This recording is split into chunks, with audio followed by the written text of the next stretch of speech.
Hello, John. Thank you so much for having me at your house today. As you know, not many people understand tax increment finance. But before you tell us about TIF, could you please tell us a little bit about your background and your work in St. Paul? Sure. Hi, Ann. I'm a commercial real estate broker and developer of historic properties. I am one of the early investors in the rebirth of Lower Town in the 1970s. I'm a nonpartisan independent community activist, including president of the nonprofit Lower Town Future Fund, one of the founders of Inside St. Paul, and coordinator of the Friday Lunch Forum. Wow. Since the 70s. Could you please explain TIF for us now? Tax increment financing, or TIF, was first used here 42 years ago. It was intended to incentivize necessary development when it was thought there was no other way to do it, and in turn increase St. Paul's tax base.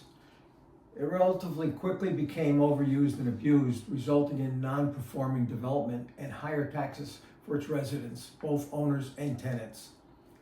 TIF is not a loan, but actually a gift to a developer from borrowed funds by the city and then paid off over 25 or more years from projected tax income through property taxes.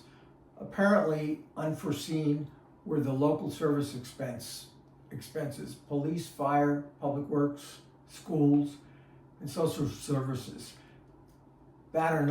These are not paid for by the developments.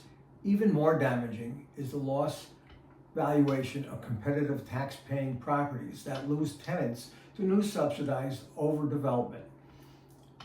Currently, St. Paul pays over $40 million each year for principal and interest for 58 different TIF districts.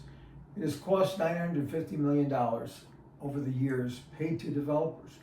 Successful districts have to cover the losses of many other districts. Given the complexity, what was your first experience with TIF financing being used in St. Paul?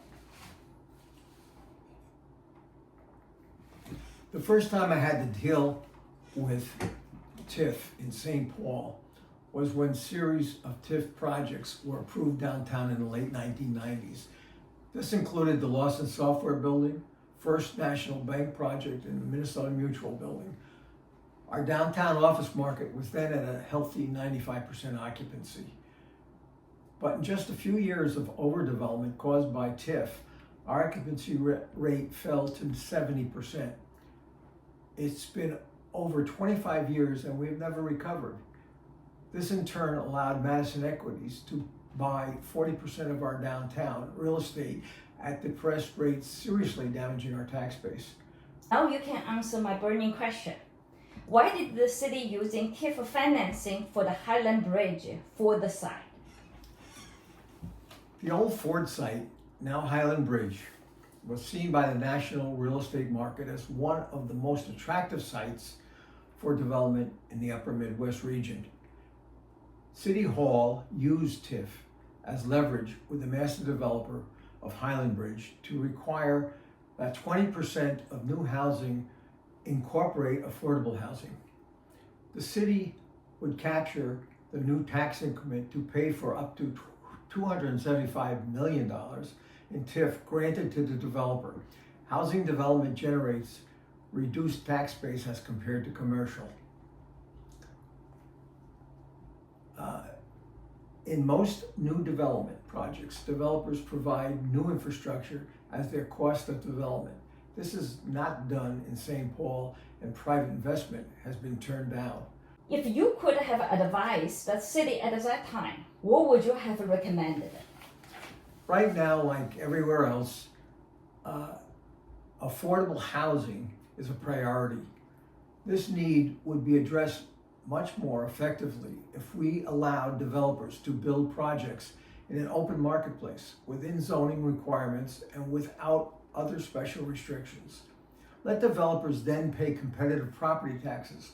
Those tax dollars could be captured and used for affordable housing development, where 100% of the development would be built for affordable use and ultimately controlled by the city. The city would earn the investment proceeds from these funds in holding and determine location, quality, and amenities for these projects. Wow, that's amazing, John. Thank you so much. Thank you.